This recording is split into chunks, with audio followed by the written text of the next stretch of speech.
State officials are preparing for a rush of winter weather this week. ERCOT, who is in charge of Texas's electrical grid, has issued a weather watch for Wednesday until Friday.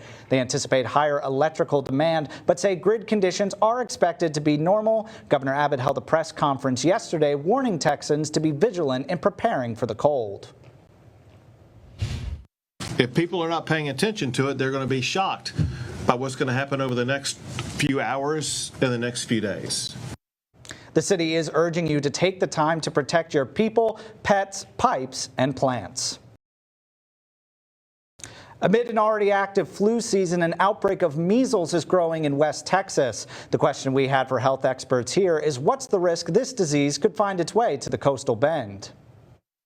On January 23rd, the first reported cases of measles in Gaines County were reported. What started out as only 2 has now jumped to 49 as of Monday. This is probably the most contagious disease in the world. While Gaines County in West Texas may be over 500 miles away, the risk of infection outside county lines is more than just a hypothetical, with cases now reported in neighboring Lynn, Yoakum, and Terry County. But what about here in the coastal bend? One person has it, 9 other people get it, they spread it. Dr. James Mobley is the health authority for San Patricio County and says the chances of measles making its way here is all too likely. So I think it's probably will move across the state. Health officials, certainly at the Department of Health, State Health Services, are going to move very rapidly on immunization programs. In Gaines County, the disease has mainly been amongst unvaccinated school-aged children.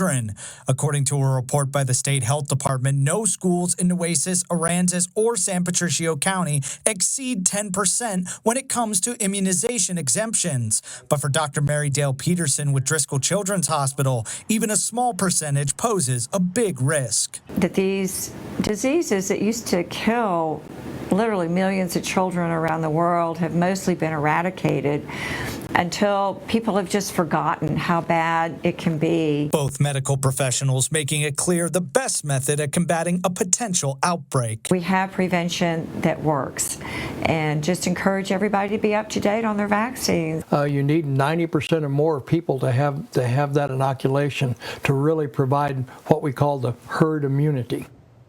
According to the State Health Department, if you suspect that you are infected or have potentially been exposed, you should isolate yourself and contact your health care provider. However, the Health Department also adds that the best way to combat the disease is to be vaccinated against it.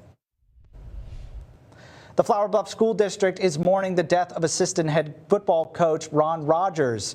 If you'd like to honor Coach Rogers, Flower Bluff ISD is hosting a celebration of life. It will take place at the Flower Bluff ISD athletic facility on Sunday at 1 p.m. In lieu of flowers, the family has asked for donations be made to the Memorial Fund in his honor. The link to that fund is on our website at kristv.com. The Trump administration is taking more steps to downsize the federal government, this time at the Federal Aviation Administration.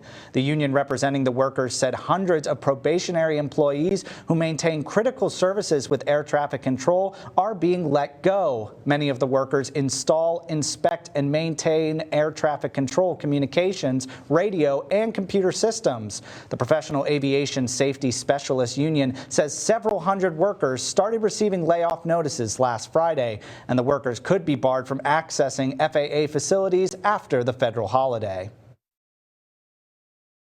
President Trump is appealing to the Supreme Court, asking the justices to let him fire the head of a government ethics watchdog agency.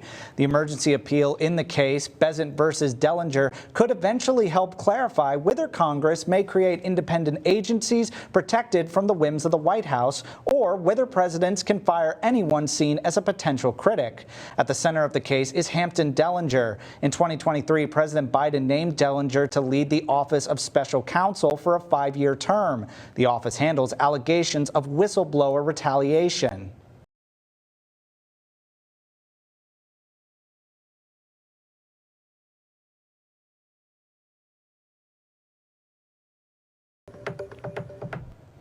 Happening today in your neighborhood, you can explore the universe, understand the principles of matter, and create an atomic model at the Ben F. McDonald Public Library.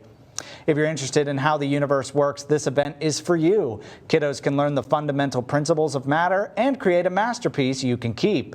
It's for ages 10 to 15 today from 4:30 to 5:30 p.m. Space is limited, so you can call 361-826-2356 to sign up. That address is 4044 Greenwood Drive, right here in Corpus Christi.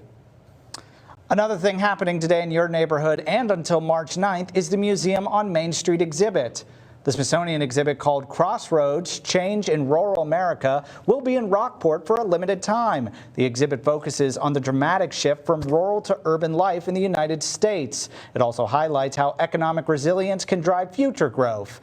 If you want to check it out, it'll be open today from 10 a.m. until 4 p.m. That address is 302 North Live Oak Street in Rockport. 6 things to know before you go. In the 6 things you need to know, a federal judge is set to hold a hearing today on President Trump's executive order changing the policy on transgender people from serving in the military. The lawsuit was brought on by 6 active duty transgender service members and 2 former service members who were seeking re-enlistment. The executive order claims the sexual identity of transgender service members, quote, conflicts with a soldier's commitment to an honorable, truthful, and disciplined lifestyle and is harmful to military readiness. The lawsuit challenges the executive order on the basis of equal protection. Southwest Airlines announced it will cut 15% of its corporate workforce. This is the first mass layoff in the company's history. The cuts are expected to start in April and will include senior leadership. 11 senior executives, including some vice presidents, will be let go. Southwest says it expects the layoffs will save the company $210 million this year and $300 million next year. The airline CEO Bob Jordan called the layoffs a very difficult and monumental shift. The amnesty period has begun for the annual warrant roundup. If you got an outstanding warrant from Corpus Christi Municipal Court, now's your chance to take care of it. The amnesty period ends on Friday, February 28th. Corpus Christi police will begin actively looking for people with outstanding warrants on Saturday, March 1st. If you go to municipal court during the amnesty period, you can work out a payment plan with the court or maybe do community service. You can pay in person, by phone, or online. We've got that information on our website, KRISTV.com.